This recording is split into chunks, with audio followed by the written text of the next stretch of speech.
പിന്നെയാണ് അത് കുറച്ച് സീരിയസ് ആയിട്ട് ഇതിൽ നിൽക്കണം, അല്ലെങ്കിൽ പിന്നെ അത് നിർബന്ധമാക്കി. അത് അവിടുത്തെ ശിക്ഷണം, അവിടുത്തെ ഒരു ചുറ്റുപാടൊക്കെ അനുസരിച്ച് അത് നിർബന്ധമായി. പിന്നെ കൂടിയാട്ടത്തിന് അങ്ങനെ ആരും എനിക്ക് തോന്നിയിട്ടില്ല കൂടിയാട്ടത്തിൻ്റെ ചൊല്ലിയാട്ടത്തിലേക്ക് ഇടയ്ക്കുക. കാരണം ഉണ്ടായിട്ടില്ല, ഉണ്ടാവണം നല്ലതാണ്. പക്ഷെ അത് ഞാൻ പിന്നെ ചെണ്ട വിട്ടതുകൊണ്ട് പിന്നെ വേറൊരു മാർഗം ഇല്ല, പിന്നെ ഇതെല്ലാം ആവണമെന്ന് ചിന്തിച്ചുകൊണ്ട് ചൊല്ലിയാട്ടത്തിന് പങ്കെടുത്തതാണ്. അല്ലാതെ ഇപ്പോൾ ആളുകൾ ഇങ്ങനെ ചൊല്ലിയാട്ടത്തിന് വേണം എന്നൊക്കെ പറയുന്നു. പക്ഷെ അതൊരു ചെണ്ട കൈകാര്യം ചെയ്യുന്നതുകൊണ്ടും രണ്ടും കൈകാര്യം ചെയ്യുന്നതുകൊണ്ടും സമയക്കുറവൊക്കെ ഉണ്ടാവും ചിലപ്പോൾ. അപ്പോൾ അതുകൊണ്ട് ചിലപ്പോൾ ചൊല്ലിയാട്ടത്തിന് കാര്യം ഉണ്ടാവില്ല. ചൊല്ലിയാട്ടത്തിന് പാടക്കുറ്റിയാണോ ഉപയോഗിക്കുക മിഴാവിനൊക്കെ, അതോ അഭ്യാസക്കുറ്റി എന്നാണ് പറയാ? അഭ്യാസക്കുറ്റി അതന്നെയാണ് ഉപയോഗിക്കുന്നത്. ഇല്ല, മിഴാവ് പുറത്തുള്ള വേദികൾക്ക് മാത്രമാണ് മിഴാവൊക്കെ കൊണ്ടുപോകുന്നത്. നമ്മൾ പറഞ്ഞു വന്നൊരു വിഷയം ഇതായിരുന്നു. അതായത് ഈ പിന്നീട് ഇടയ്ക്കയിലൊരു തായമ്പക എന്നുള്ളൊരു, അതെ അതെ, ഞാൻ അതിലേക്ക് വരുന്നത്. അപ്പോൾ അവിടെ ഇങ്ങനെ ചൊല്ലിയാട്ടമുണ്ട്. പിന്നെ കുറച്ച് കൈമറിയാനൊക്കെ, കാരണം ചൊല്ലിയാട്ടമാണ് ഇതിന് സാധിച്ചിട്ടുള്ളത്. ചൊല്ലിയാട്ടം നിരന്തരം ചൊല്ലിയാട്ടം, വേഷക്കാരുടെ കൂടെ മിഴാവിൻ്റെ അപ്പം ഇങ്ങനെ ചൊല്ലിയാട്ടം. അപ്പോൾ സ്വാഭാവികമായിട്ട് കുറച്ച് കൈയൊക്കെ മറിയാൻ തോന്നി.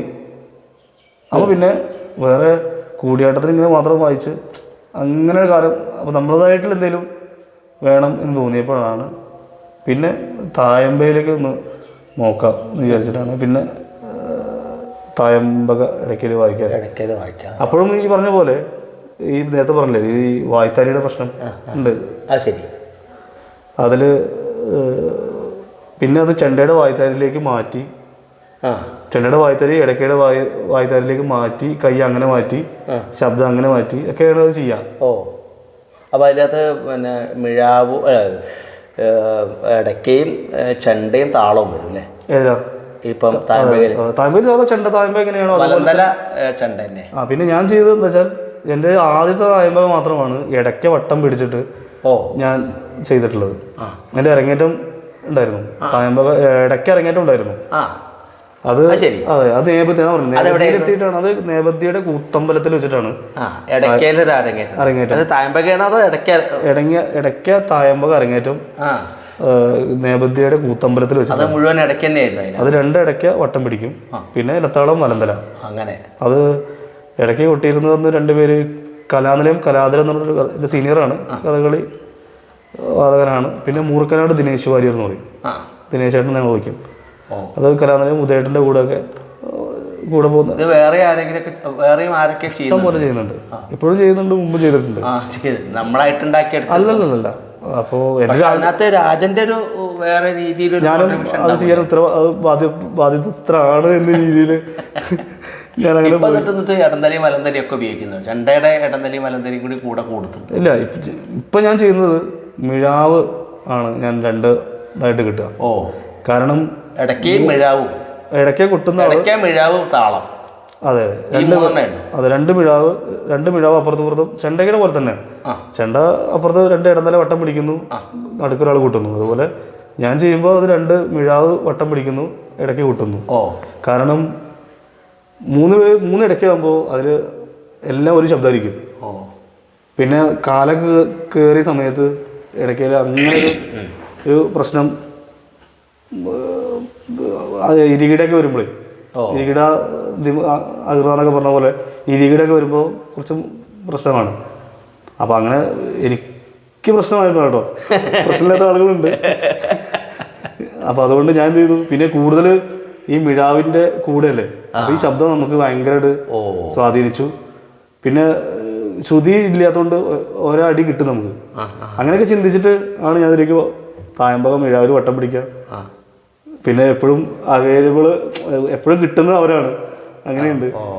പിന്നെ ഞാൻ പറഞ്ഞ പോലെ കഥകളി കൂട്ടുകാരാണ് എൻ്റെ കൂട്ടുകാർ മൊത്തം. ശരി, ഒക്കെ കൂട്ടുകാരാണ്. അപ്പോൾ അതുകൊണ്ട് അവർ ഇടയ്ക്കൊക്കെ വിളിച്ചു കഴിഞ്ഞാൽ അവർ കൈ അവരുടെ പ്രശ്നമാവും. എൻ്റെ കൈ ഏകദേശം ഒരു സ്വാധീനക്കുറവുള്ള കുറ്റി പിടിച്ചിട്ടുള്ളതുണ്ട്. അപ്പോൾ അതുകൊണ്ടൊക്കെ ആയിരിക്കണം അവർ ഇതിലേക്ക് കൂടുതൽ അങ്ങനെ ചൊല്ലിയാട്ടം വേണം. ഇടയ്ക്കയിലെ അത് എനിക്ക് തോന്നിയിട്ടുള്ളത് ഞാൻ സംസാരിച്ചപ്പോൾ. അത് ഞാൻ നിന്റെ ഒരു ഇടയ്ക്ക് കയറിയിട്ട് അല്ല, ഇടയ്ക്കയിലെ ഒരു നിയന്ത്രണം സത്യത്തിൽ ഇടം കൈയിനാണോ നിയന്ത്രണം വരുന്നത്? നിയന്ത്രണം ഇടത്തെ കയ്യിൽ തന്നെയാണ്. അങ്ങനെ ഉണ്ടാവും ഒരു അത് കയ്യിൽ മാത്രമേ ഉള്ളൂ. പൊടിപ്പിനോ അല്ലെങ്കിൽ അതിനൊന്നും ഇടയ്ക്ക് പൊടിപ്പൊന്നും ഇടയ്ക്ക് ആവശ്യമില്ല. അതായത് ഒരു അലങ്കാരത്തിനാണ്. പൊടിപ്പൊന്നും അങ്ങനെ വെച്ച് പറയാമെന്ന് പറയില്ലേ, അത് ശ്രുതിയുമായിട്ടോ അല്ലെങ്കിൽ ഇടയ്ക്കായിട്ട് യാതൊരു ബന്ധമില്ലാത്തതാണ് ഈ പൊടിപ്പ് എന്ന് പറയുന്ന സാധനം. പൊടിപ്പ് പണ്ട് ഉമ്മി പലതരം അമ്പലത്തിൽ, മള്ളിയൂർ അമ്പലത്തിൽ പോയാൽ കാണാൻ പറ്റും. അവിടുത്തെ ഇടയ്ക്കുണ്ട്. ആ ഇടയ്ക്കയിൽ പലതരം പട്ടിൽ ഉമ്മി പൊതിഞ്ഞിട്ട് അതിങ്ങനെ ഇങ്ങനെ തൂക്കിയിട്ടിരിക്കുക പൊടിപ്പിന് പകരം. അപ്പോഴാണ് ഞാൻ അന്വേഷിക്കുന്നത് ഇതെന്താ ഇപ്പോൾ ഈ പൊടിപ്പ് പണ്ട് ഈ നൂലില്ലാത്തതിൻ്റെ പേരിലാണ്. അപ്പോൾ പിന്നെ ഇങ്ങനെ ചോദിച്ച് മനസ്സിലാക്കിയപ്പോൾ ഇതിന് അങ്ങനെ ശ്രുതിയുമായി ബന്ധപ്പെട്ടൊന്നും പൊടിപ്പിന് യാതൊരു സ്ഥാനമില്ല. തൊങ്ങല് അതെ അതെ അതെ അങ്ങനെയാണ് അതിലേക്കാണ് വരുന്നത്. അപ്പോൾ അതിന് ബന്ധമില്ല. അതിന് ഓരോന്നിനും എന്തൊക്കെ ഒരു കാര്യങ്ങൾ സാധാരണ ആളുകൾക്ക് അറിയുന്നതാണ്, എന്നാലും ഒന്ന് പറയാതെ തോന്നുന്നു. അപ്പൊ ഈ ആ ഒരു തൊങ്ങലുകൾക്ക് അല്ലെങ്കിൽ ആ പൊടി അതിന് 64 കലയാണ് അങ്ങനെയാണ് ഉദ്ദേശിക്കുന്നത്. പിന്നെ 2 വട്ടം കുറ്റി, പല സങ്കല്പമുണ്ട് ഇതിനൊക്കെ. പലതും പലതായിട്ട് ഞാൻ പറയുമ്പോൾ ഇപ്പോൾ ഇതിന് രാത്രിയും പകലും എന്ന് പറയും, വേറെ ആൾ പറയുമ്പോൾ അത് സൂര്യനും ചന്ദ്രനും എന്ന് പറയും. അങ്ങനെ പലതും വ്യാഖ്യാനിക്കുന്നുണ്ട്. അപ്പോൾ അതും തീരില്ല അങ്ങനെ. അപ്പോൾ ഇനിയിപ്പോൾ ഇങ്ങനെ പറഞ്ഞു വരികയാണെങ്കിൽ ഇപ്പോൾ 64 കലയാണ് പൊടിപ്പിന് ഉദ്ദേശിക്കുന്നത്. പിന്നെ രാത്രിയും പകലും ആണ്. ഞാൻ പറയുമ്പോൾ രാത്രിയും പകലും സൂര്യൻ ചന്ദ്രൻ എന്നൊക്കെ പറയാം 2 വട്ടം. പിന്നെ ആ വളയലിൽ 6 ശാസ്ത്രങ്ങളുണ്ട്. അതുപോലെ അങ്ങനെ പറയാം. ഇത് സാധാരണ നിലത്ത് വെക്കാറില്ല എന്ന് പറയാറില്ല. അതെ അതെ. ഈ പറയാൻ കാരണം ഇത്രയൊക്കെ ഐതിഹ്യങ്ങളും ഒക്കെ ഉള്ളതുകൊണ്ട് 64 കലയാണ്. പിന്നെ ജീവക്കോലുണ്ട്, 4 വേദങ്ങളാണ്, 6 ശാസ്ത്രങ്ങളാണ്. ഇത്രയൊക്കെ ഒരു വലിയൊരു എന്താ പറയുക വാക്കെന്താ അടങ്ങിയിട്ടൊരു ചെറിയ വാദ്യം ഭൂമിദേവിക്ക് താങ്ങാൻ പറ്റില്ല എന്നൊക്കെ പറഞ്ഞിട്ടാണ് അതൊക്കെയാണ് സങ്കല്പം. അതുകൊണ്ടാണ് അത് സോപാനത്തിൽ തൂക്കിയിടുന്നൊക്കെയാണ് ഞാൻ കേട്ടിട്ടുള്ളത്. അപ്പം ഇതിൻ്റെ തോല് വളരെ മൃദുവായിട്ടുള്ള സാധനമാണല്ലോ, വളരെ ലോലായിട്ടുള്ള സാധനമല്ലേ? എന്തിൻ്റെ തോലാണ് ഇത്? പശുവിൻ്റെ തോലാണ്. അപ്പോൾ ചെണ്ടയ്ക്കാകുമ്പോൾ അത് പുറത്തുനിന്ന് ഉള്ളൂരി എന്നാണ് പറയുന്നത്. ഉള്ളുന്ന് ഉരിഞ്ഞുകൊണ്ടായിരിക്കണം ഇതിന് ഉള്ളൂരി എന്ന് പറയുന്നത്. അപ്പോൾ ഉള്ളൂരി എന്നാ പറയാ. അത് നമുക്കൊക്കെ പശുവിൻ്റെ ആമാശയത്തിൽ ലെയറായിട്ട് ഇങ്ങനെ ഉണ്ട്. അതിങ്ങനെ ഉരിഞ്ഞുരിഞ്ഞെടുത്ത് അത് ഉണക്കി ഒട്ടിച്ചാണ്. ചെണ്ടയ്ക്കാകുമ്പോൾ പുറത്തുള്ള പശുവിൻ്റെ അല്ലെങ്കിൽ പോത്തിൻ്റെ തോല് പുറത്തുനിന്ന് എടുത്തിട്ട് അതങ്ങനെ ഇത് ഉള്ളുന്നുള്ളതുകൊണ്ട് ഉള്ളൂരി എന്നൊക്കെ പറയും. അങ്ങനെയാണ് ചെണ്ടയുടെ ഒരു നിർമ്മാണം. ഇടയ്ക്കയുടെ ഒരു ചെറിയൊരു നിർമ്മാണം. പിന്നെ കുറ്റിയാണ്. കുറ്റി എന്ന് പറയുന്നത് വരിക്കപ്ലാവിൻ്റെ ആണ്. അപ്പോൾ ഏറ്റവും നല്ല കുറ്റി എന്ന് പറയുന്നത് നമ്മൾ ഈ അമ്പലത്തിലൊക്കെ സൈഡിൽ, അമ്പലത്തിൻ്റെ പറമ്പിൻ്റെ സൈഡിലൊക്കെ പ്ലാവ് ഉണ്ടാവും. ആ പ്ലാവാണ് നല്ലതെന്ന് പറയാം. അമ്പലത്തിൻ്റെ സൈഡിൽ കാരണം എപ്പോഴും മന്ത്രങ്ങളും ശംഖും വിശ്വാസമായിട്ട് ബന്ധപ്പെട്ട വിശ്വാസമായിട്ട് ഇതൊക്കെ തന്നെ വിശ്വാസമായിട്ട് ബന്ധപ്പെട്ടാണല്ലോ. അപ്പോൾ അങ്ങനെയാണ് പറയാം. നല്ല ശബ്ദം കേൾക്കണമെങ്കിൽ നല്ല ശബ്ദമുള്ള കുറ്റി എന്ന് നമ്മൾ ആഗ്രഹിക്കുന്നുണ്ടെങ്കിൽ അത് ഇങ്ങനെയൊക്കെ ആവണം എന്നാണ് സങ്കല്പം. അത് അങ്ങനെയൊന്നും വരാറില്ല. ഇപ്പം അങ്ങനെ അപ്പൊ നമ്മള് കുട്ടിയാകുമ്പോൾ തന്നെ നമ്മൾ കേട്ടുന്ന ശീലങ്ങളാണല്ലോ നമ്മുടെ സ്വഭാവത്തിലേക്ക് വരിക. കുട്ടിക്കാലത്ത് അല്ലെങ്കിൽ ഗർഭാവസ്ഥയിൽ എന്താ വെച്ചാൽ കേൾക്കുന്ന രീതിയിലൊക്കെയാണല്ലോ വരിക. അതുപോലെയൊക്കെയാണ് ആ കുറ്റി ഉണ്ടാവുക എന്നാണ് പറയാ. അതൊന്നാണ് അത് കുറ്റി ഉണ്ടാക്കുന്നത്. ആ വരിക്കപ്ലാവിൻ്റെ ഇതാണ് കുറ്റിയുടെ ഒരു നിർമ്മാണം. ഈ ഇപ്പം സാധാരണ ഇടയ്ക്കാന്ന് പറയുമ്പോൾ അതിനകത്തൊരു ഇപ്പം നമ്മളൊക്കെ ആദ്യം ഇടയ്ക്കയും സോപാന സംഗീതം ഒക്കെ ഇട്ട് ഞങ്ങളത്ത് രാമപൊതുവാള് ഇങ്ങനെ തുടങ്ങിയൊരു സംഗതി എന്നാണ് ഇതിൻ്റെ ഒരു ഇടയ്ക്കാന്ന് പറയുമ്പോൾ നമ്മുടെ മനസ്സിലേക്ക് ആദ്യം വരുന്നത് അങ്ങനെയാണ്. സോപാന സംഗീതമായിട്ടാണ് അതിന് ഏറ്റവും വലിയ ബന്ധം എന്ന് നമുക്ക് തോന്നാറുണ്ട്. അങ്ങനെയാണോ അതിൻ്റെ ഒരു എങ്ങനെയാണ്? ഇല്ല, ഇടയ്ക്ക് ക്ഷേത്രത്തിൽ ഇപ്പം ഞാനൊക്കെ കാണുന്നത് ഞരളത്ത് കൊട്ടിപ്പാടുന്ന ഒരു സംഗതിയാണ് കാണുന്നത്. അതെ, നമുക്ക് അങ്ങനെയാണ് ഇടയ്ക്ക് പരിചയമുള്ളൂ. അങ്ങനെയാണ് ഇടയ്ക്ക് ആളുകളിലേക്ക് എത്തുന്നതും. കാരണം സോപാന സംഗീതം ഉപയോഗിക്കുന്ന വാദ്യമാണ് എന്നാണ് ആദ്യം പറയാം. അല്ല കഥകളിക്കോ അല്ലെങ്കിൽ കൂടിയാട്ടത്തിനോ വായിക്കുന്ന വാദ്യം എന്നൊന്നും പറയില്ല. അപ്പോൾ ഞാനൊരു സ്ഥലത്ത് ഇതുപോലെ സോപാന സംഗീതത്തിൽ പോയി. പാടാനല്ല, ഞാൻ ഞങ്ങളത് പാടില്ലേ? പാടില്ല. പാടും, ഞാൻ ഇങ്ങനെയൊക്കെ പാടും, പിന്നെ പാടാൻ ശ്രമിക്കുന്ന പോലെയൊക്കെ പാടും. പാട്ടൊന്നും പഠിച്ചിട്ടില്ല. അപ്പോൾ ഞാൻ ഞങ്ങളത് ഹരിഗോവിന്ദൻ്റെ കൂടെയാണ് ഞാൻ പോവുക. അപ്പോൾ ഏകദേശം അറിയാമല്ലോ, കാര്യങ്ങളൊക്കെ അറിയാം. അപ്പോൾ അവിടെ അത് വേറെ ശൈലിയാണ് കേട്ടോ. സോപാന സംഗീതം ഒന്നും വിളിക്കാൻ പറ്റുമെന്ന് എനിക്കറിയില്ല. രാമപദമാണ് ഇങ്ങനെ ഇടയ്ക്ക, സോപാന സംഗീതം ഇങ്ങനെ തുടങ്ങിയൊരു വഴിയാണ് നമ്മൾ കാണുന്നത്. രാജൻ അങ്ങനെ സോപാന സംഗീതത്തിലേക്ക് കടന്നിട്ടില്ല. ഇല്ല, ഞാൻ സോപാന സംഗീതത്തിലേക്ക് പോയിട്ടില്ല. ഞാൻ പാട്ട് അങ്ങനെ ഒരു ഇടയ്ക്ക് കൈകാര്യം ചെയ്യുന്നവർക്ക് പാട്ട് പാടണം. ശരിക്കും വേണമെന്നല്ല, അത്യാവശ്യം പാടുന്നവരാണ്. അപ്പോൾ എൻ്റെ സുഹൃത്തുക്കളൊക്കെ ഇടയ്ക്ക് കൈകാര്യം ചെയ്യുന്നതൊക്കെ പാടുന്നതാണ്. അപ്പോൾ ഞാനും 1-2 വട്ടമൊക്കെ സോപാന സംഗീതമൊക്കെ പാടിയിട്ടുണ്ട്. പിന്നെ ഞാൻ കൂടുതൽ പോയിട്ടുള്ളത് കൂടെ പാടുന്ന കൂടെ കൊട്ടാനാണ്, വായിക്കാനാണ്, അക്കമ്പനിങ്ങാണ്. ഞാനടുത്ത് ഹരിഗോവിന്ദേട്ടൻ്റെ കൂടെയാണ് മിക്കവാറും പോവുക. കാരണം അവിടെ നങ്ങ്യാർകൂത്ത് കലാമണ്ഡലം സംഗീത രതീഷ് ബാസൊക്കെ അവിടെ കല്യാണിപ്പാറയിൽ അവിടെ അവരുടെ ഒരു പ്രോഗ്രാമിൻ്റെ ഭാഗമായി സ്പേസാണ്. പിന്നെ അവിടെയാണ് താമസമൊക്കെ ഉണ്ടായിരുന്നു കുറച്ച് കാലം. അപ്പോൾ അങ്ങനെയുള്ള പരിചയത്തിന് മുകളിൽ പിന്നെ ഹരിഗോവിന്ദൻ്റെ കൂടെയാണ് സോപാന സംഗീതത്തിന് ഇടയ്ക്ക് വായിക്കാൻ പോകുന്നത്. ഇപ്പം നമ്മൾ ഈ നമുക്ക് കൂടിയാട്ടത്തേക്കോ അല്ലെങ്കിൽ നങ്ങ്യാർകൂത്തിലേക്കോ വരാം. അതിനകത്ത് ബേസിക് 2 കാര്യങ്ങളും കൂടെ അത് പറയാൻ തോന്നുന്നു. അതായത് ഇത് രണ്ടും തമ്മിലുള്ള വ്യത്യാസം എന്താ സത്യത്തിൽ? കൂടിയാട്ടവും നങ്ങ്യാർകൂത്തും എന്ന് പറയുമ്പോൾ രണ്ടും ഈ പറഞ്ഞ വാദ്യങ്ങൾ ഒരേപോലെയാണ്. എന്നാൽ അതിനകത്തുള്ളൊരു വ്യത്യാസം എന്ന് പറയുന്നത് എന്താണ്? നങ്ങ്യാർകൂത്ത് എന്ന് പറയുന്നത്, അതേ നങ്ങ്യാർകൂത്ത് വരാം. നങ്ങ്യാർകൂത്ത് എന്ന് പറയുന്നത് ഒരു സ്ത്രീ വേഷം, നമ്മൾ കഥകളിയിലെ സ്ത്രീ വേഷം കൈകാര്യം ചെയ്യുന്ന രീതിയാണ്. അതിൽ ഏറ്റവും കൂടുതൽ ശ്രീകൃഷ്ണ ചരിതമാണ്, ശ്രീകൃഷ്ണൻ്റെ കഥകളാണ് ഏറ്റവും കൂടുതൽ. 267 ശ്ലോകം ഉള്ള ശ്ലോകമാണ് അതിലുള്ളത്. അത് സ്ത്രീകളാണ് കൈകാര്യം ചെയ്യുക. ശ്രീകൃഷ്ണ ചരിതമാണ്, ശ്രീകൃഷ്ണൻ്റെ കഥകളാണ് കൂടുതൽ. പിന്നെ അത് 2 നങ്ങ്യാർകൂത്ത് സ്റ്റേജ് അരങ്ങത്ത് ഒറ്റ നങ്ങ്യാരേ ഉണ്ടാവുള്ളൂ. നങ്ങ്യാരമ്മ ഒന്നേ ഉണ്ടാവുള്ളൂ. കൂടിയാട്ടമാകുമ്പോൾ കൂടി ചേർന്നിട്ടുള്ള ആട്ടമുണ്ട്, സോളോ ഉണ്ട്, അല്ലെങ്കിൽ കൂടിയാട്ടം എന്ന് പറയുകയും ചെയ്യാം. സ്ത്രീ വേഷവും പുരുഷ വേഷവും ഉണ്ട്. ഉണ്ട്, കൂടിയാട്ടത്തിലുണ്ടാവും. പക്ഷെ നങ്ങ്യാർകൂത്തിൽ ഇതൊക്കെ നടി തന്നെയാണ്. ഇപ്പോൾ കംസവധമാണെങ്കിൽ കംസനായിട്ടും ബലഭദ്രരായിട്ടും അതെ, ഓരോ കഥാപാത്രങ്ങളും ആ നടി തന്നെയാണ് ഒറ്റയ്ക്ക് പകർന്നാടി അവതരിപ്പിക്കുക. ഇനി കൂടിയാട്ടത്തിലേക്ക് വരുമ്പോൾ അതിനിപ്പോൾ ഏത് കഥയാണോ, തോരണയുദ്ധമാണോ, ഹനുമാൻ ഉണ്ടാവും, അതുപോലെയുള്ള ബാല്യവധമാണെങ്കിൽ ബാലി സുഗ്രീവന്മാരുണ്ടാവും. അപ്പോൾ കഥാപാത്രങ്ങൾ കൂടും, അങ്ങനെ ഒരു അംഗമായിട്ട് മാറും. ഇനി അല്ലെങ്കിൽ ഇപ്പോൾ തോരണയുദ്ധം രാവണൻ മാത്രമാണെങ്കിൽ അങ്ങനെ സോളോ പെർഫോമൻസ് ഉണ്ടാവും. ഇപ്പോൾ കൈലാസ ഉദാഹരണം ആണെങ്കിൽ രാവണൻ്റെ കൈലാസ ഉദാഹരണം, പിന്നെ പാർവതി വിഗ്രഹം, അങ്ങനെ ഉണ്ടാവും. അതിനും കൂടിയാട്ടെന്ന് പറയാം. ഒരു വേഷം ചെയ്യുകയാണെങ്കിലും കൂടിയാട്ടം തന്നെ പറയാം. കൂടിയാട്ടം പക്ഷേ ഇതിൻ്റെയൊക്കെ അവസാനമാണ് കൂടിയാട്ടം എന്ന് പറയാം. കൂടിയാട്ടം എന്ന് പറയാം. ഒരു പ്രോഗ്രാം നമ്മൾ കൂടിയാട്ടം എന്ന് പറയുമെങ്കിലും ആ കൂടിയാട്ടത്തിനുള്ളിലുള്ള കൂടിയാട്ടം നടക്കുന്നത് ആ കൂടിയാട്ടത്തിന് അവസാനമാണ്. ഇപ്പോൾ 2 പേര് കൂടി കൂടിയാട്ടത്തിന് ഭാഷയും പറയാം. ഇവിടെ ഇപ്പോൾ കൈലാസം കഴിഞ്ഞ് അമ്മാനെ മാടി, അല്ലെങ്കിൽ അവിടുന്ന് പാർവതിയെ കണ്ട് ആലിംഗനം ചെയ്ത് എന്നൊക്കെ പറഞ്ഞ് തീരുമ്പോൾ പിന്നെ അവിടുന്ന് അങ്ങോട്ട് കൂടിയാട്ടമാണ് കേട്ടോ എന്ന് പറയാം. പിന്നെ അവിടുന്ന് അവർ തമ്മിലുള്ള വർത്തമാനം ശ്ലോകങ്ങളാണ്, അതിനാണ് കൂടിയാട്ടം എന്ന് പറയാം. പക്ഷെ നമ്മൾ പ്രോഗ്രാമിന് കൂടിയാട്ടം എന്നാണ് പറയാം. ഈ ഇതിൽ 2 ഇപ്പം നമ്മൾ ഒച്ച വയ്ക്കാന്നല്ല പറയല്, ഒച്ചപ്പെടുത്തൽ മുതൽ എങ്ങനെയാണ് ഒരു ഇടയ്ക്കയുടെ ഒരു സ്പേസ് എപ്പോഴാണ് വരുന്നത്? ഒച്ചപ്പെടുത്തി ഗോഷ്ഠി കൂട്ടുകയെന്ന് പറയും. അത് അനുഷ്ഠാനമാണ്, അതിലും പുറപ്പാടുണ്ട്. കൂടിയാട്ടത്തിലും അതിലും പുറപ്പാടുണ്ട്. അത് ദേവന്മാരെ അല്ലെങ്കിൽ ഗണപതിയെ ഒക്കെ, അതാണ് സങ്കല്പം, പുറപ്പാട്.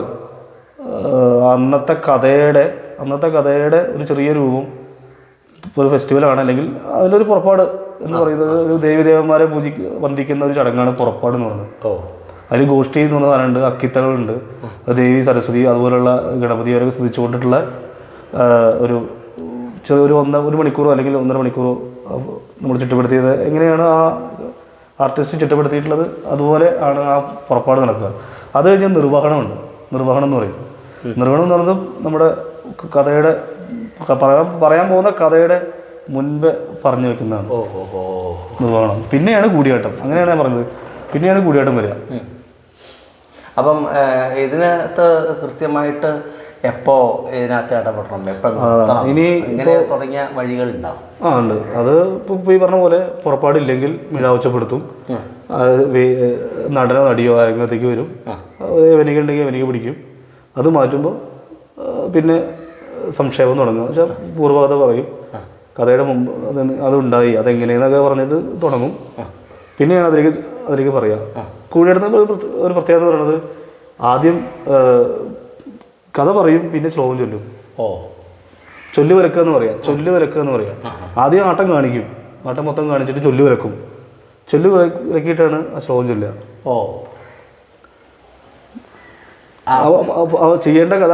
ചെയ്യേണ്ട ശ്ലോകം ആദ്യം ചെയ്യും, എന്നിട്ട് ചൊല്ലി വരക്കിയിട്ട് ആ ശ്ലോകം ചൊല്ലും. ഇപ്പം പൂതനാമോക്ഷമാണെങ്കിൽ തന്നെ പൂതനയും കൊന്ന് അനുഗ്രഹിച്ച് മോക്ഷം കൊടുത്തിട്ടാണ് ശ്ലോകം ചൊല്ലി വരക്കുക. ശരി. അങ്ങനെയാണ്. അത് വേറൊരു ഇതാണ്. അപ്പം അതിനകത്തിപ്പം ഈ മറ്റൊരു കാര്യം എനിക്ക് തോന്നിയത്, ഇപ്പം അരങ്ങിലെ ആർട്ടിസ്റ്റ് മിഴാവിൻ്റെ ഒരു പശ്ചാത്തലത്തിലല്ലേ ആടുന്നത്? അതെ. അതിനകത്ത് ഇടയ്ക്കയുടെ ഒരു സ്പേസ് നമ്മൾ ഉണ്ടാക്കിയെടുക്കുന്നതാണോ അല്ലെങ്കിൽ ആർട്ടിസ്റ്റ് ആവശ്യപ്പെടുന്നതാണോ, എങ്ങനെയാണ് ഇത്? കാരണം മിഴാവിനെ സപ്പോർട്ട് ചെയ്യുക എന്നാണ് ഇതിൻ്റെ പ്രധാന ഉത്തരവാദിത്വം. മിഴാവിനെയാണ് നമ്മൾ മേളം ചോരാതെ പോവുക, അല്ലെ മേളം കൊടുക്കുക എന്നാണ് ഇതിൻ്റെ ഉദ്ദേശം. മിഴാവിനൊരു മറ്റത് രണ്ട് മിഴാവാണ്. ഒന്ന് താളം പിടിക്കുക, ഒന്നാം മിഴാവ് രണ്ടാം മിഴാവ് എന്ന് പറയും. അതാണ് അതിൻ്റെ ഭാഷ. ഒന്നാം ചെണ്ട രണ്ടാം ചെണ്ട എന്ന് പറയും പോലെ, അല്ലെങ്കിൽ ശിങ്കിടി പൊന്നാനി എന്നൊക്കെ പറയുന്ന പോലെ ഒന്നാം മിഴാവ് വരെ രണ്ടാം മിഴാവ് വരെ എന്നാണ് പറയുക. അത് സീനിയർ ആയാലും ജൂനിയർ ആയാലും ആ മിഴാവിൻ്റെ സ്ഥാനം അതാണ്. ആ ഭാഗത്ത് ആരിയിരിക്കുന്നു എന്നുള്ളതല്ല, അതാണ് അതിൻ്റെ സ്ഥാനം. ഒന്നാം മിഴാവ് രണ്ടാം മിഴാവ്, അതാണ് അതിൻ്റെ രീതി. അതിൻ്റെ ഒരു ഭാഷ, കൂടിയാട്ട ഭാഷ പറയുന്നത് അല്ലെങ്കിൽ അതിൻ്റെ ഒരു വേറെ സംഗതി. പിന്നെ ഇടയ്ക്കയുടെ ഒരു ഉത്തരവാദിത്വം എന്ന് പറയുന്നത് ഇതിന് ഒരു മേളം കൊടുക്കുക എന്നുള്ളത് മാത്രമാണ്. അതിന് അഭിനയത്തിലേക്കൊന്നും പോരും. കാരണം അഭിനയത്തിലേക്കൊന്നും പിന്നെ ഇടയ്ക്കുകാരന് ചിന്തിക്കേണ്ട, ടെൻഷൻ അടിക്കേണ്ട അല്ലെങ്കിൽ ചിന്തിക്കേണ്ട അല്ലെങ്കിൽ പഠിക്കേണ്ട ആവശ്യം വരുന്നില്ല. മേളത്തിന് മിഴാവർക്ക് ബുദ്ധിമുട്ടില്ലാതെ, വേഷക്കാർക്ക് ബുദ്ധിമുട്ടില്ലാതെ എന്ന രീതിയിൽ ആണ് വായിക്കേണ്ടത്. മേളം കൊടുക്കുക എന്നാണ് പറയുക. പിന്നെ ഈ പറഞ്ഞ പോലെ ചൊല്ലിയാട്ടത്തിന് പങ്കെടുത്ത് അവരൊക്കെ കൂടി സംസാരിച്ച് ഇതിന് ഒരു പ്രത്യേക സ്ഥാനം അല്ലെങ്കിൽ അഭിനയത്തിലേക്ക് ഇതിൽ കൊണ്ടുവരിക, അത് ആ വ്യക്തി ചെയ്യേണ്ട കാര്യമാണ്. അപ്പം ശരിക്കും പറഞ്ഞാൽ ഇടയ്ക്കക്കാരനെ സംബന്ധിച്ചിടത്തോളം അത്രയൊരു എന്താ പറയുക പ്രയാസമുള്ളൊരു പറയുന്ന പ്രയാസമുള്ള മേഖല. ഇപ്പം മിഴാവുകാരനാണ് ഇത് മുഴുവൻ കൊണ്ടുനടക്കുന്നത്. അല്ല, മിഴാവുകാരൻ ഇതിൽ കൂടിയാട്ടത്തിൻ്റെ മെയിൻ എന്ന് പറയുന്നത് ഇത് വേഷക്കാരുടെ കലയാണ്. അതെ. ഇതിന് മിഴാവിനോ അല്ലെങ്കിൽ ഇടയ്ക്കോ എൻ്റെ പേഴ്സണലി അഭിപ്രായത്തിൽ ഒരു സാധ്യതയില്ല. കാരണം താളത്തിന് പോലും പ്രസക്തിയില്ല. താളത്തിനൊന്നും പ്രസക്തിയില്ല. അത് നമുക്കറിയാം. താളത്തിനോ അല്ലെങ്കിൽ അതവർ പറയും, അത് കൂടിയാട്ടത്തിൽ അങ്ങനെ താളത്തിന് അല്ലെങ്കിൽ താത്തത്തെ കിടത തതിത്ത കിടതി ഇത്രയും നമ്മൾ വയ്ക്കും. പക്ഷെ അതിന് ഈ കലാകാരൻ ചെയ്യുന്ന ആൾ ചിലപ്പം ഇപ്പോൾ പറഞ്ഞ പോലെ കഥാപാത്രമായിട്ട് കയറിയിട്ട് എന്നൊക്കെ പറയില്ലേ, നമ്മൾ ആവാഹിച്ചു എന്നൊക്കെ പറയില്ലേ. അപ്പോൾ താളത്തിലേക്കൊന്നും ചിലപ്പോൾ അത് വിടാൻ പറ്റിക്കോളൊന്നുമില്ല. അപ്പോൾ താളത്തിന് അതിന് പ്രസക്തിയില്ല. ഇത് പൂർണ്ണമായിട്ടും ഇത് വേഷക്കാരുടെ അല്ലെങ്കിൽ ആക്ടറുടെ കലയാണ്. അവർക്ക് 1.5 മണിക്കൂർ കാണിക്കാം, അല്ലെങ്കിൽ 2 മണിക്കൂർ. ആ കഥ എങ്ങനെയാണോ അവർക്കൊരു സപ്പോർട്ടിംഗ് ആയിട്ട്. ഞാൻ ചോദിക്കുന്നത്, ഈ സപ്പോർട്ടിംഗ് ആയിട്ട് ഇയാളെ ഫോളോ ചെയ്യാണോ നിങ്ങൾ ചെയ്യുന്നത്? അതാണ് മിഴാവുകാരനെയാണ് സത്യത്തിൽ നിങ്ങൾ ഫോളോ ചെയ്യുന്നത്, അല്ലേ? അല്ലാണ്ട് കൈകാര്യം ചെയ്തത് ഈ മിഴാവുകാരെയും ആ മേളത്തിനെയാണ്. മേളം എന്ന് ഉദ്ദേശിച്ചത് അല്ലാണ്ട് അരങ്ങിലുള്ള അത് രണ്ടാമത് നടനെയോ അല്ല നിങ്ങൾ ഫോളോ ചെയ്യുന്നത്. പിന്നെ രണ്ടാമത് ശീലം അല്ലെങ്കിൽ നിരന്തരമായിട്ടുള്ള ചൊല്ലിയാട്ടം, അതിലിരുന്ന് സംസാരിച്ച് ആ ഭാഗത്ത് കൈകാര്യം ചെയ്യേണ്ടത്. അപ്പോൾ അതിലേക്ക് അങ്ങനെ അങ്ങോട്ട് ചേർന്ന് വരികയാണ് ചെയ്യാം. ആ അഭിനയത്തിലേക്ക് അങ്ങോട്ട് അത് വരിക ചെയ്യാം. പിന്നെ മിഴാവ് എന്ന് പറയുന്നത് പുറകിലൊന്ന് ചെയ്യാണ്. നടൻ്റെ ഒരു ഭാഗം പുറകുവശം മാത്രമേ കാണുള്ളൂ. മുൻവശം ഒന്നും കാണില്ല, എന്താ ചെയ്യുന്നതെന്ന് അറിയാം. അതൊരു അയാളെ എന്തൊക്കെ ചെയ്യും എന്നുള്ളത് ഒരു പക്ഷേ മിഴാവുകാരൻ അറിയാം അല്ലേ? ഇയാൾ എന്തൊക്കെ ചെയ്യും, ഏതൊക്കെ കാലങ്ങളെ കൊണ്ട് ശീലങ്ങളെ കൊണ്ട് കമ്മ്യൂണിക്കേഷനെ കൊണ്ട് ഇയാൾ എന്തൊക്കെ ചെയ്യുന്നുള്ളത് ഈ ഒരു മിഴാവുകാരൻ അറിയാം. നടനും അല്ലെങ്കിൽ നടിയോ നടനോ തമ്മിലുള്ള ഒരു കെമിസ്ട്രി അവിടെ രൂപപ്പെട്ടിരിക്കും അല്ലേ? ആ രൂപപ്പെടുന്നതിനകത്ത് നമ്മളുടെ ഒരു കോൺട്രിബ്യൂഷൻ മാത്രമാണ് സത്യത്തിൽ ഈ ഇടയ്ക്ക. ഈ പറഞ്ഞ പോലെ ആ കെമിസ്ട്രി ഇടയ്ക്കാരനും വർക്കൗട്ട് ചെയ്യുന്ന ഇടയ്ക്കാരോടും കൊണ്ടുവരണം. അതിനാണ് ഓരോ സ്ഥാപനത്തിലേക്ക് ആളുകൾ, ഓരോ സ്ഥാപനം ഉണ്ടാവുകയും അതിൽ നിരന്തരം ചൊല്ലിയാട്ടം വരികയും അതിൽ പഠനം വരികയും അതിന് ആട്ടപ്രകാരം പഠിക്കുക, അതിന് അഭിനയം പഠിക്കുക, അതിന് സാഹിത്യം പഠിക്കുക, അത്തരത്തിലേക്കുള്ള കാര്യങ്ങളൊക്കെ ഈ ഇടയ്ക്ക് കലാകാരനെ കൂടി ചെയ്യുമ്പോൾ ഇടയ്ക്ക് ഏതാ മിഴാവെന്ന് തിരിച്ചറിയാൻ പറ്റില്ല. സത്യം ഇത് ആരാണ് കൈകാര്യം ചെയ്യുന്നത്, അഭിനയം ഏത് വാദ്യമാണ് കൈകാര്യം. രണ്ട് മിഴാവ് എന്ന് പറഞ്ഞ പോലെ ഒരു മിഴാവേ കാണാറുള്ളൂ. അങ്ങനെ ഒന്നിൽ കൂടുതൽ മിഴാവ് ഉണ്ടെങ്കിൽ നന്ന് തോന്നാറുണ്ടോ? അതില്ല. ഇല്ലല്ലേ? അല്ല, അങ്ങനെ ഒരു സാധ്യത ഞാൻ അതുകൊണ്ടാണ് പറഞ്ഞത്. ഈ ഒരു കെമിസ്ട്രിയുടെ ഭാഗമായിട്ട് തന്നെ, അല്ലെങ്കിൽ ഈ താളത്തിൻ്റെ ഈ ഒരു സപ്പോർട്ടിങ്ങിൻ്റെ ഒക്കെ ഭാഗമായിട്ട് നമുക്ക് എന്നാൽ ഇതിൻ്റെ ഒച്ച കുറച്ചുകൂടെ മേതാണ് നിലനിൽക്കുന്നത്. അപ്പോൾ അതുകൊണ്ട് തന്നെ നാം ഇതിന് ചേർന്ന് നിൽക്കുന്ന രീതിയിൽ ഒന്നിൽ കൂടുതൽ ഇടയ്ക്കാവാം എന്ന് അങ്ങനെ തോന്നാറ്. അല്ല, അത് ഇപ്പോഴത്തെ കുറച്ച് ആളുകളുടെ ചിന്തയ്ക്കനുസരിച്ച് കഥകളിയിൽ നിന്നൊക്കെ സ്വാധീനം ഉണ്ടായില്ലേ, രണ്ടാം ചെണ്ട എന്നൊക്കെ പറയില്ലേ. ഇപ്പോൾ താടിവേഷം വരുമ്പോൾ 2 ചെണ്ട 3 ചെണ്ട എന്നൊക്കെ പറയില്ലേ. അതുപോലെ അതിൻ്റെ സ്വാധീനമൊക്കെ ഞാൻ ഉണ്ടാവാറുണ്ട്. ഇപ്പോൾ ബാലിയുദ്ധം യുദ്ധമൊക്കെ വരുമ്പോൾ 2 ഇടയ്ക്കൊക്കെ വരും. 3 മിഴാവെന്ന് വെക്കാനുള്ള സ്പേസ് ഒന്നാമത് ചെറിയ കുറച്ച് പേർക്ക്. അതുകൊണ്ടാണ് ശരിക്കും അങ്ങനെ തിമിലയ്ക്കും കൂടെ സാധ്യതയില്ലേ? തിമില ഉണ്ട്. തിമില മാർഗിയിലാണ് ഉണ്ടായിട്ടുള്ളത്. മാർഗിയിൽ തിമിലയും പിന്നെ ഗുരുകുലത്തിൽ പുല്ലാങ്കുഴൽ നാദസ്വരം ഒക്കെ കൈകാര്യം ചെയ്യുന്നുണ്ട്. തിമില കണ്ടിന്യൂസ് ആയിട്ട് തിമിഴയും. അത് ഞാൻ ചോദിച്ചു, ഈ ഒരു കൂടിയാട്ടത്തിലും നങ്ങ്യാർകൂത്തിലും തിമിലയ്ക്കൊരു സ്പേസ് ഇല്ലേ? ഇതിൻ്റെ ഏതാണ്ട് അതിൻ്റെ ശബ്ദം വരുന്ന ശബ്ദം ഏതാണ്ട് ഒരേ മാതിരി തോന്നാം. അതെ.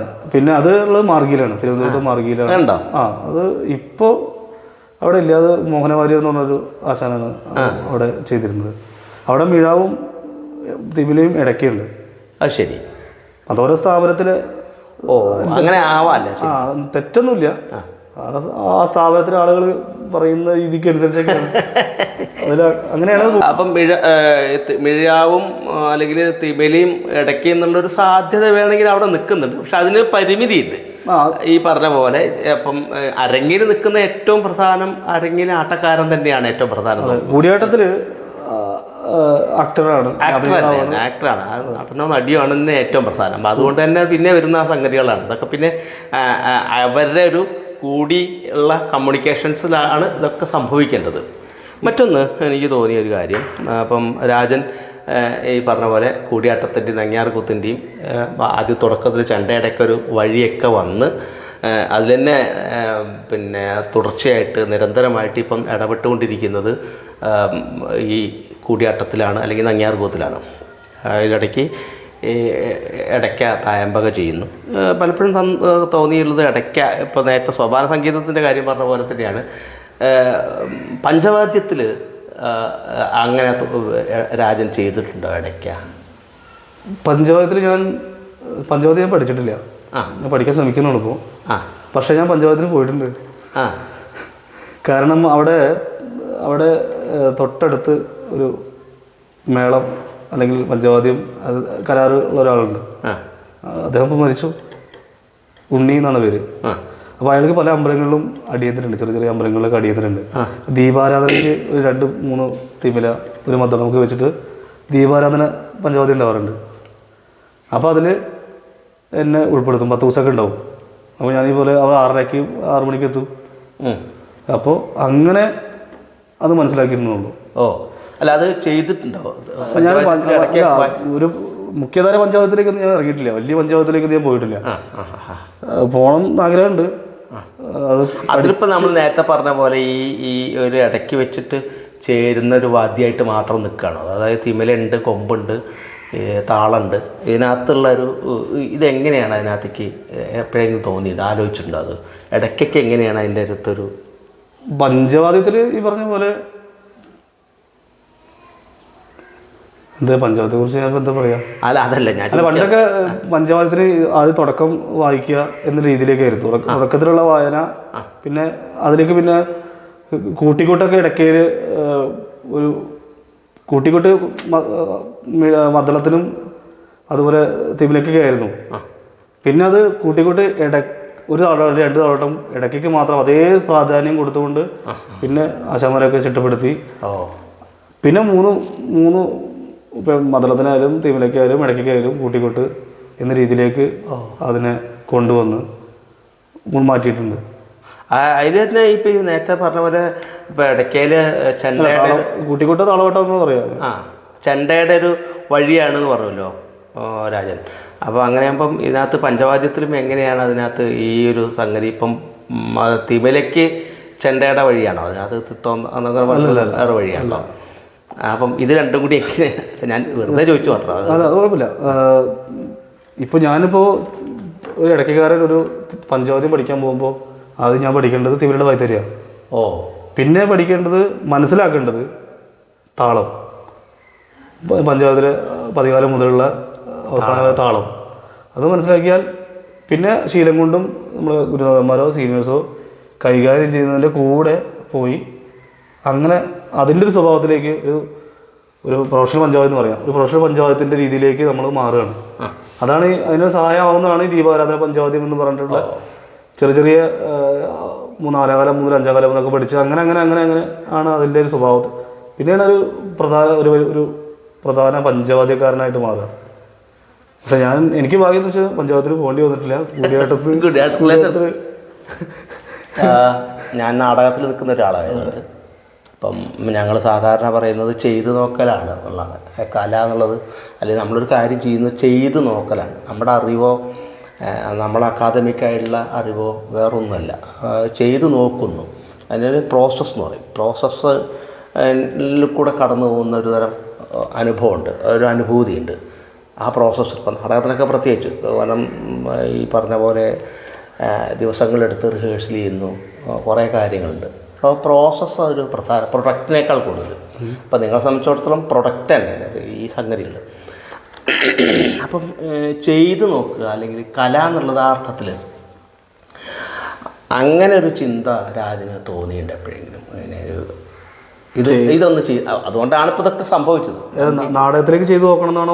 അല്ല, നാടകത്തിലേക്കല്ല, ഇതിൽ തന്നെ ആ ചെയ്തു നോക്കലിൻ്റെ ഒരു സവിശേഷത. ചെയ്തു നോക്കൽ എന്ന് പറയുന്നത് കൂടിയാട്ട ഭാഷയിലും കഥകളി ഭാഷയിലായാലും ചൊല്ലി ആടുക എന്നാണ് പറയാം. ഇത്രയും ഈ ഒരു ഇത് വെച്ചിട്ട് രാജൻ എന്ത് തോന്നുന്നു? എങ്ങനെയാണ് ഇതൊരു മേഖലയ്ക്ക് എത്തിപ്പെടുന്നു? ഇപ്പോൾ സാധാരണ രീതിയിൽ ഒരു കലാകാരർ എന്ന് പറയുന്ന ആളുകളെ സംബന്ധിച്ചിടത്തോളം ഇപ്പോൾ നമ്മളൊക്കെ നാടകം കളിച്ച് നടക്കുകയാണ്, അല്ലെങ്കിൽ അവൻ അങ്ങനെ നടക്കുകയാണ്. അതിനകത്ത് എന്തുകൊണ്ട് എന്താ അതിലൊക്കെ കാര്യം? ഇതിനെ ജീവിതവും വരുമാനവും നിത്യവൃത്തിയും നമ്മുടെ ക്രിയേറ്റിവിറ്റിയൊക്കെ ആയിട്ട് ഏത് രീതിയിലാണ് രാജൻ ഒരു വ്യക്തി എന്നുള്ള നിലയ്ക്ക് ബന്ധിപ്പിക്കുന്നത്? ഇപ്പോൾ ഞാനൊരു കലാകാരൻ എന്ന് പറയുന്നത് ഞാൻ നന്നായിട്ട് നല്ല അഭിമാനിക്കുന്ന ഒരു ആളാണ്. കലാകാരനായി എന്നുള്ളൊരു അതെ അതെ അതെ ഇതൊരു അഭിമാനിക്കുന്ന ആളാണ്. കാരണം ഞാൻ പണ്ടൊക്കെ ഇതുവഴിക്ക് ചെണ്ടയൊക്കെ എടുത്ത് പോകുമ്പോൾ എന്നോട് അയൽവാസികളൊക്കെ പുറമെയുള്ള ആളുകൾ ചോദിക്കും, ഇന്നിപ്പോൾ അരിക്കായി ഇവിടെ മലപ്പുറം ഭാഷയിൽ അരിക്കായി മുട്ടുമെന്ന് ചോദിക്കും. നമ്മൾ സാധാരണ ഭാഷയിൽ അരിക്കായി മുട്ടുമെന്നാണ് ചോദിക്കുക. പക്ഷെ അരിക്കായി പൈസ കിട്ടുമോ? അല്ലെ മുട്ടലൊന്നും കുറവുണ്ടാവില്ല പറഞ്ഞു. മുട്ടലിന് കുറവുണ്ടാവില്ല, അങ്ങനെയാണ് പോവുക. പിന്നെ ഇപ്പോൾ അത്യാവശ്യം സാമ്പത്തികം ഇതിലിങ്ങനെ നിന്ന് കൂടുതൽ ഇതിലേക്ക് ഇറങ്ങി മനസ്സിലാക്കി ആളുകൾക്ക് അത് മുഖ്യധാരയിലേക്ക് എത്തി ഇവനായാലും കുഴപ്പമില്ലാത്ത രീതിയിലേക്ക് മാറ്റിയത് ഉണ്ടായിട്ടുള്ള ഒരു കൂടിയാട്ടത്തിൽ സ്വീകാരനാകാൻ പറ്റി. പരിധി വരെയൊക്കെ അങ്ങനെ ആളുകളില്ല, അതുകൊണ്ടല്ലേ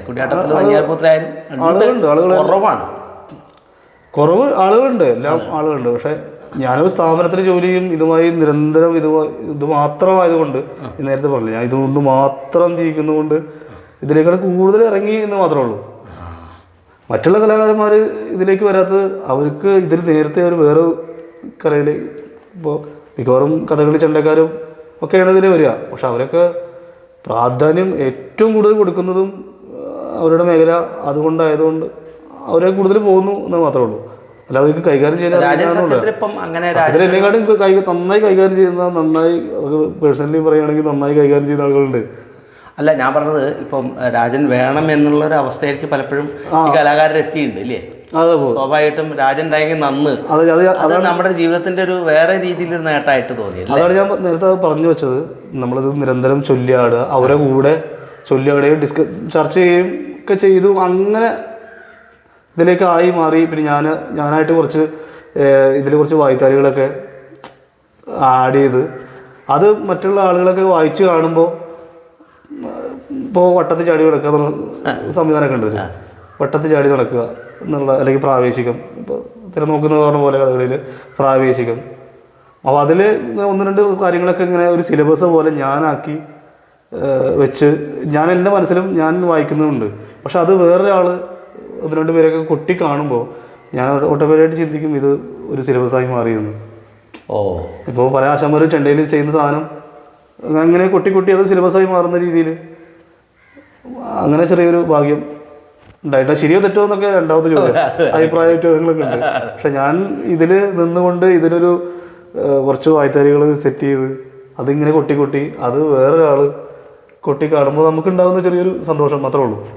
ഈ ഇത്തരത്തിൽ ഇടയ്ക്ക കൂടിയാട്ടത്തിൽ ചെയ്യുന്ന ആളുകൾ അല്ലേ, എനിക്ക് തോന്നുന്നു കുറവാണ് തോന്നുന്നു. രാജൻ അതിനകത്തൊരു പ്രാധാന്യം ഉണ്ട് തോന്നുന്നു. രാജന് കുറച്ചുകൂടി ആ രീതിയിൽ കോൺട്രിബ്യൂട്ട് ചെയ്യാൻ പറ്റിയിട്ടുണ്ട് തോന്നുന്നു അല്ലേ? അല്ല, അതിന് ചൊല്ലിയാട്ടം പറഞ്ഞ പോലെ മിഴാവും വേഷവും കൂടിയാട്ട വേഷവും തമ്മിലുള്ള അത് സ്ഥാപനവൽക്കരിച്ചതുകൊണ്ട് നിരന്തരം അവിടെ അത് ചെയ്യണം എന്നുള്ള നിർബന്ധം കൊണ്ട് അതിലേക്ക് വരികയും പിന്നെ അത് ഒരു സിലബസായി മാറുകയും പിന്നെ അത് ശീലമായി മാറുകയും അത് അഭിനയത്തിന് നല്ലതായി സംഭവിക്കുകയും ചെയ്യുന്നതുകൊണ്ടാണ് ഇപ്പോൾ ഈ പറഞ്ഞ പോലെ നല്ലതായി സംഭവിക്കുന്നു ഞാൻ വിചാരിക്കുന്നു. അങ്ങനെയാണ് സംഭവിക്കുന്നതുകൊണ്ടൊക്കെ തന്നെ ആയിരിക്കണം ഇങ്ങനെ ഇപ്പം എല്ലാവരുടെ കൂടെയും പോകാൻ പറ്റുന്നുണ്ട്. ഒട്ടുമിക്ക ഈ രംഗത്തുള്ള ആളുകളുടെ കൂടെയും രാജൻ ഉണ്ടല്ലേ, നിർബന്ധമായിട്ടുണ്ട് തോന്നുന്നുണ്ട് അല്ലേ? അങ്ങേര് സംഗീത അല്ലെങ്കിൽ രതീഷ് ഈ പറഞ്ഞ ആ ഒരു മേഖലകളിൽ ഒട്ടുമിക്ക ആളുകളായിട്ട് പ്രഗത്ഭരും ആളുകളുടെ കൂടെ രാജൻ ഒപ്പുണ്ട്, വളരെ സജീവമായിട്ട് ഒപ്പുണ്ട് അല്ലേ? ഇപ്പോൾ ഒട്ടുമിക്ക എല്ലാ മൺമറഞ്ഞു പോയവരായാലും ഇപ്പോൾ മാർഗി സതി ടീച്ചറുടെ കൂടെ ആയാലും ഞാൻ കപിലയുടെ കൂടെ ഉണ്ടായിട്ടുണ്ട്. ഒട്ടുമിക്ക എല്ലാവരുടെയും ഇപ്പോഴുള്ള ആളുകളുടെ മിക്കവാറും ആളുകളുടെ കൂടെ ഉണ്ടായിട്ടുണ്ട് അല്ലേ? നമ്മുടെ ജീവിതമായിട്ട് ബന്ധപ്പെട്ടപ്പോഴേ നമ്മളിപ്പോൾ ഇവിടെ ഇരിക്കുന്നത് രാജൻ്റെ വീട്ടിലാണ്. നമ്മുടെ ജീവിതവും നമ്മുടെ സഹനം നമ്മുടെ അതിജീവനത്തിനെ കുറിച്ചൊക്കെ സംസാരിച്ചപ്പോഴും രാജൻ്റെ വീട്ടിലിരുന്നിട്ടാണ് രാജൻ ഈ ഒരു കല കൊണ്ടാണ് ഈ വീട് വെച്ചത്, ഗംഭീരമായിട്ടുള്ളൊരു വീട് വെച്ചത് അല്ലേ? മനോഹരമായിട്ടൊരു വീട്. അതിനേക്കാൾ ഉപരി രാജൻ എനിക്ക് തോന്നിയത്, ഞാൻ പാത്രമൊക്കെ തുടങ്ങി നോക്കി ഉച്ചയ്ക്ക്. അപ്പോൾ അതിൽ മെഴുക്കരട്ടിയുണ്ട്, 2-3 വിഭവങ്ങളുണ്ട്. പാചക കലയിലും എനിക്ക് തോന്നുന്നു രാജൻ അത്യാവശ്യം കുഴപ്പമില്ലാത്ത രീതിയിൽ ചെയ്യുന്നു. ഈ ഒറ്റയ്ക്ക് നിന്നിട്ടുള്ളൊരു പരിചയമാണോ അത്? അത് നമ്മൾ ഇപ്പോൾ ഈ ഹോസ്റ്റലൊക്കെ പറഞ്ഞ പോലെ അതിനൊക്കെയുള്ള ഒരു വഴുതനങ്ങാനൊന്ന് വിടണം തോന്നിയപ്പോഴാണ്. ഈ ഒറ്റപ്പെടലാണല്ലോ നമ്മൾ എല്ലാം ചെയ്യുക, എന്തിനും പ്രാപ്തനാകുന്നത് ഒറ്റപ്പെടുക എന്നുള്ള ഒറ്റ കാരണം കൊണ്ടാണ്. ഭക്ഷണം വെക്കുക എന്ത് ചെയ്യും ഒറ്റപ്പെട്ട് കഴിഞ്ഞാൽ. ഇപ്പോൾ പേഴ്സണലി ഒറ്റപ്പെടുന്ന പറഞ്ഞോ, ബാക്കിയുള്ള എല്ലാവരും ഉണ്ട്.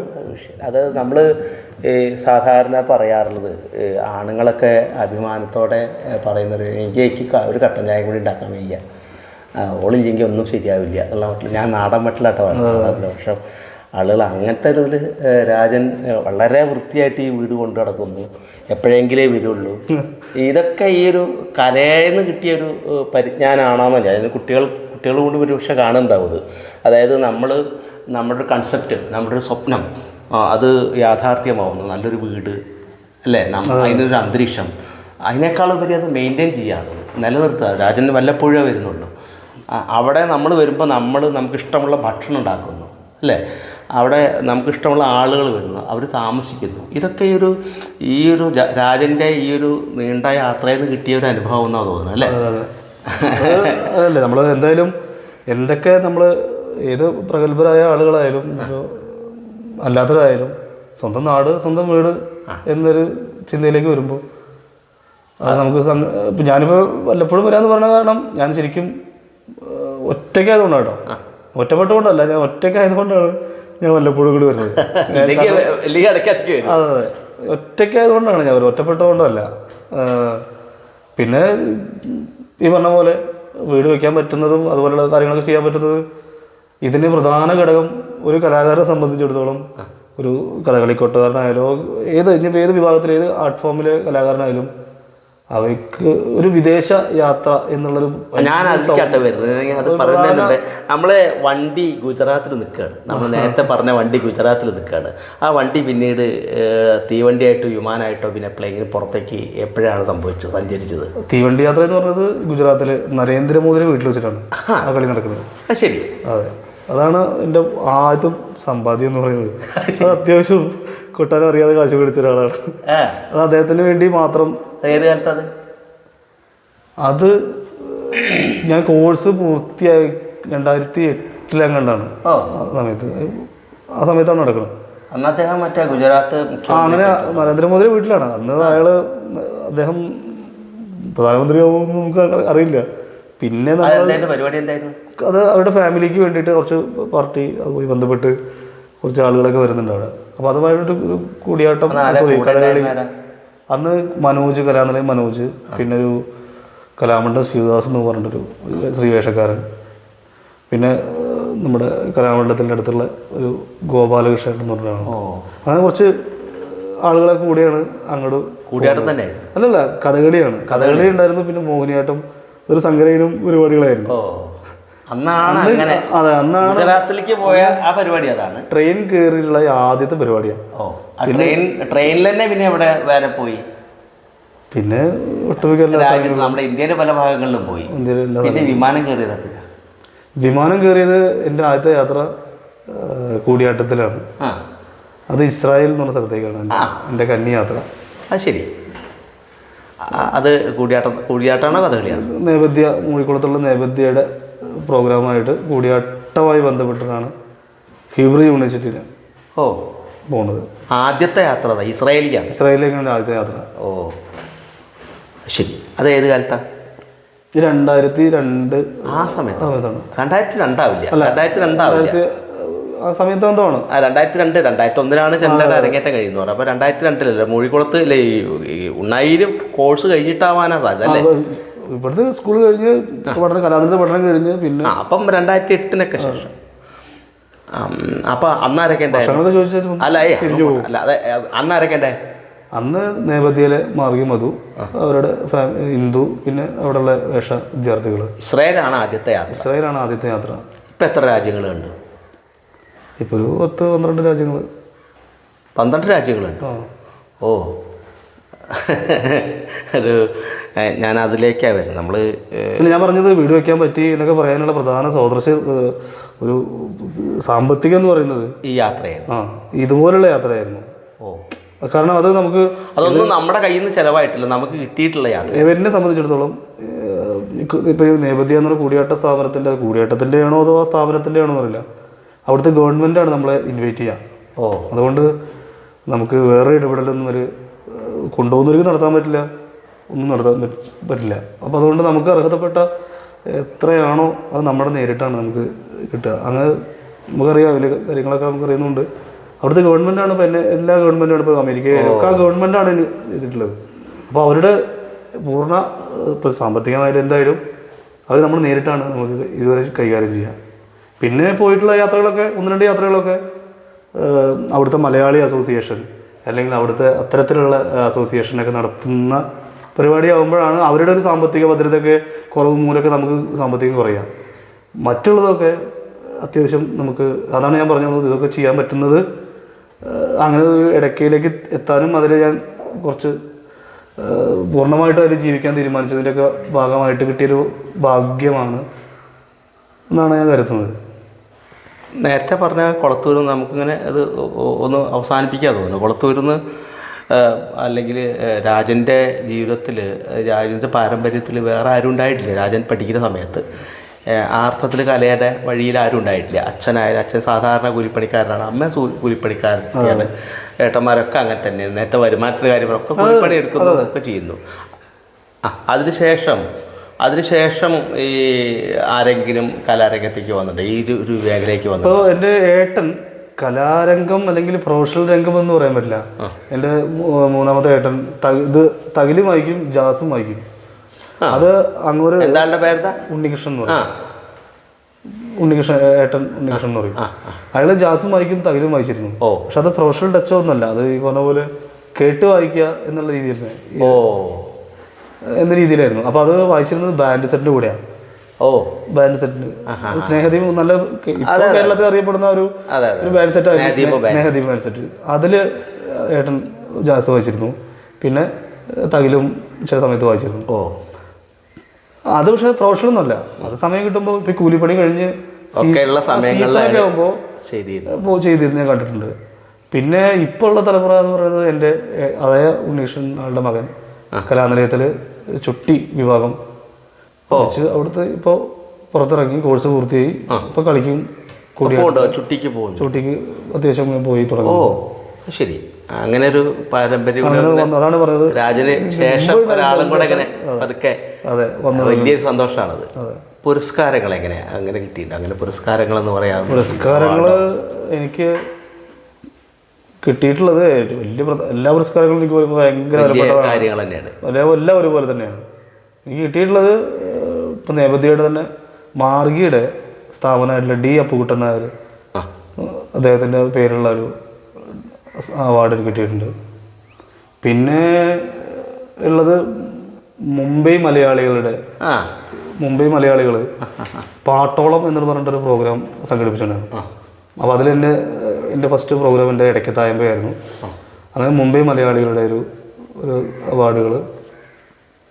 പിന്നെ എൻ്റെ ആദ്യത്തെ അവാർഡ് എന്ന് പറയുന്നത് തൃപ്പുള്ളിത്തറ, അവിടെ മേളപ്പത മത്സരമുണ്ട് കളിക്കോട്ടയിൽ, ചെന്നൈക്കിന് വരിക. അപ്പോൾ നമുക്ക് വലത്തെ കൈയാണ് ശരിയാവാത്തത്, ഇടത്തെ കൈ നല്ല ശബ്ദമാണ്. അപ്പോൾ ഈ കയ്യും കോലുമാണല്ലോ മേളപ്പത ഉപയോഗിക്കുക. അപ്പോൾ ഇതിങ്ങനെ ശിവാശം പറയും. ശിവാശം പറയുന്നത് വേറെ ശൈലിയാണ്. കാക്ക കരയും പോലെ കരയണം ഇടത്തെ കൈ എന്ന് പറയാം. കാം കേൾക്കണം. അപ്പോൾ ഞാൻ മത്സരമല്ലേ, അപ്പോൾ ഈ മേളപ്പത്തിൽ 15 എണ്ണമാണ് കൊട്ടുക. നണ്ണക്കണ്ണ ഗിന്നക്കണ്ണ എണ്ണ കൊട്ടുക, 15 എണ്ണ കൊട്ടുക. അത് മുഴുവൻ ചോദിക്കണം. നണ്ണക്കണ്ണ ഗിന്നക്കണ്ണ നക്കണ്ണ ഗിന്നക്കണ്ണ നണ്ണക്കണ്ണ നണ്ണക്കണ്ണ നഗിഡ ഗിഡത്തക്ക നണ്ണഗി നക്ക നക്കണ്ണ നക്കണ്ണ ഗി നക്കണ്ണ നണ്ണക്കണ്ണ നഗിഡ ഗിഡത്തക്ക വായിത്തറി. അപ്പോൾ ഇതിൽ കായ് ഗിയൊക്കെ നന്നായി കേൾക്കണം. അപ്പോൾ അച്ഛൻ പറയും അതൊന്നും കുഴപ്പമില്ല. അല്ല, അപ്പോൾ ഇത് കാക്ക അറിയുന്ന പോലെ കേൾക്കണം എന്നാണ് പറയുന്നത്. അപ്പം നമ്മൾ ഫുൾ ടൈം കാക്കയിലേക്കാണ് ഈ കാന്ന് കേൾക്കുക. ശബ്ദം കരയുന്ന പോലെ കേൾക്കണം എന്നാണ് ശരിക്കും. അതാണ് നമ്മൾ വേറൊരു നാടക ചിന്തയിലേക്ക് ചിന്തിക്കുകയാണെങ്കിൽ അത് ശബ്ദം തന്നെയാണ്. അപ്പോൾ ഇതിൽ എനിക്ക് 2 കൊല്ലമായിട്ട് എനിക്ക് ഫസ്റ്റ് കിട്ടിയിട്ടുണ്ട്. പക്ഷെ എൻ്റെ അപ്പുറത്ത് കലാതിൽ രതീഷ് ഏട്ടനുണ്ടായിരുന്നു. ഇപ്പോൾ മട്ടന്നൂരുടെ കൂടെയൊക്കെ തായ്മ കൂട്ടുന്ന ആളാണ്. അതുപോലെ കൃഷ്ണകുമാർ ഇപ്പോൾ കഥകളിൽ വേറൊരു ലെജൻഡാണ്. പക്ഷെ എനിക്ക് അന്ന് ഇതിൻ്റെ പേരിൽ കിട്ടിയിട്ടുണ്ട്, എനിക്ക് അവാർഡ് കിട്ടിയിട്ടുണ്ട്. അങ്ങനെയൊക്കെ 1-2 അവാർഡുകളും പിന്നെ ഇങ്ങനെ പേരറിയാത്ത ചില അമ്പലങ്ങളിലും ഒക്കെ വിദേശത്തുമൊക്കെ ആയിട്ടുള്ള അതുപോലെ യൂണിവേഴ്സിറ്റികളിൽ നിന്നൊക്കെയുള്ള ചെറിയ പുരസ്കാരങ്ങളൊക്കെ വന്നിട്ടുണ്ട്. പിന്നെ കഴിഞ്ഞ മാസം ഗോപിയാശാൻ്റെ കയ്യിൽ നിന്ന് കഴിഞ്ഞ കോതച്ചിറ അച്ഛൻ്റെ നാട് കോതച്ചിറ അവിടെ പോയപ്പോൾ അവിടെ സുബ്രഹ്മണ്യാശാൻ്റെ അമ്പലത്തിൽ വീടിനടുത്തുള്ള അമ്പലത്തിൽ കൂടിയാട്ടുണ്ടായി. അപ്പോൾ ആശാൻ മിഴാവുച്ചപ്പെടുത്തുന്ന മുതൽ കൂത്തും മുടിച്ച് അവാർഡ് കഴിഞ്ഞിട്ട് ആശാൻ പോയത്. മുന്നിൽ നിന്നാണ് ആശാൻ കണ്ടത്. അപ്പോൾ ആശാൻ്റെ ഇരുന്ന് ഒരു ചെറിയൊരു പുരസ്കാരം, ചെറിയ പുരസ്കാരം എനിക്ക് വലിയൊരു കാര്യം. ആശാൻ കൂടിയാട്ടം അവിടെ ഇരുന്ന് മിഴാവച്ചപ്പെടുത്തുന്നത് മുതൽ ഞങ്ങളൊക്കെ പോകുന്നത് വരെ ആശാനോട് ഇരുന്നു. അതാണ് പറഞ്ഞത്. എല്ലാം അങ്ങനെ ഒരു ഭാഗ്യം ഈ അവാർഡുമായി ബന്ധപ്പെട്ടപ്പോൾ പെട്ടെന്ന് ഓർമ്മ വന്നത് അതാണ്. അപ്പോൾ ഏതായാലും നമുക്കിങ്ങനെ അവസാനിപ്പിക്കാൻ തോന്നുന്നു. വളരെ അഭിമാനമുണ്ട് കൊളത്തൂരിൽ ഇങ്ങനെ ഒരു മനുഷ്യൻ, വളരെ ചെറുപ്പക്കാരനായിട്ടുള്ളൊരു മനുഷ്യൻ. ഒരുപക്ഷെ ഇങ്ങനെ ഒരാളുണ്ട് എന്നുള്ള കൊളത്തൂരുകാർക്ക് എത്ര പേർക്ക് അറിഞ്ഞുകൂടാ. വളരെ സാധാരണമായിട്ടുള്ളൊരു കുടുംബത്തിൽ നിന്ന് അച്ഛനും അമ്മയും കൂലിപ്പണിയെടുത്ത് നടന്നിരുന്ന ഒരു കാലത്തു നിന്ന് ഒരു പ്രാഥമിക വിദ്യാഭ്യാസം കഴിഞ്ഞ് ഇത്രയും 12ഓളം രാജ്യങ്ങൾ കാണുന്നു, പുരസ്കാരങ്ങൾ ലഭിക്കുന്നു. അതിൽ തന്നെ ഒരു വാദ്യകലയിൽ തൻ്റേതായിട്ടുള്ളൊരു സ്പേസ് ഉണ്ടാക്കിയെടുക്കുന്നു. കൂടിയാട്ടത്തിൽ നങ്ങ്യാർകൂത്തിലൊക്കെ തന്നെ താനൊരു അവിഭാജ്യ ഘടകമാവുന്നു. ഒരുപക്ഷെ അദ്ദേഹത്തിന് വളരെ അഭിമാനിക്കാവുന്ന ഒരു ജീവിത സമയങ്ങളാണ്. ആ സമയത്തിലൂടെയാണ് രാജൻ കടന്നു പോകുന്നത്. ഈ അഭിമാനത്തോടൊപ്പം കൊളത്തൂരുകാരനായിട്ടുള്ള ഞാനും ഞങ്ങളെല്ലാവരും പങ്കെടുക്കുന്നു. ഒരുപാട് സന്തോഷം. വളരെ സന്തോഷം. ഈ ചാനലായിട്ടുള്ള ഈ ചാനൽ ശരിക്ക് ഇടം പ്ലസ് വലം തല എന്നൊക്കെയാണ് പറയുക. അപ്പോൾ അതിലേക്ക് വിളിച്ചത് കാരണം ആ പേര് തന്നെ നല്ല, എനിക്ക് അതാണ് ഓർമ്മ വന്നത്, ഇടം വലം. കാരണം ഇടം തല നല്ല ശബ്ദമുള്ളതും വലം തല ശബ്ദം കുറഞ്ഞതും. അപ്പോൾ അത് വലിയ വലിയ കലാകാരന്മാർ ഈ ചാനലിൽ സംസാരിക്കുന്നുണ്ട്. അതുപോലെ വലം തല ചെറിയ ശബ്ദം ഉള്ള ഇല്ലാത്തതായിട്ടുള്ള കലാകാരന്മാരും സംസാരിച്ചിട്ടുണ്ട്. അപ്പോൾ ഈ ചാനൽ ഇനിയും ഒരുപാട് മുന്നോട്ട് പോകും. ഞാനും ചാനൽ കാണാറുണ്ട്. അപ്പോൾ ഈ വലിയ ചാനലിലേക്ക് കുറച്ച് നേരം എൻ്റെ ജീവിതം തുറന്നു പറയാൻ പറ്റിയ എനിക്ക് സാധിച്ചതിൽ വളരെ സന്തോഷമുണ്ട്. ഒരുപാട് സന്തോഷം.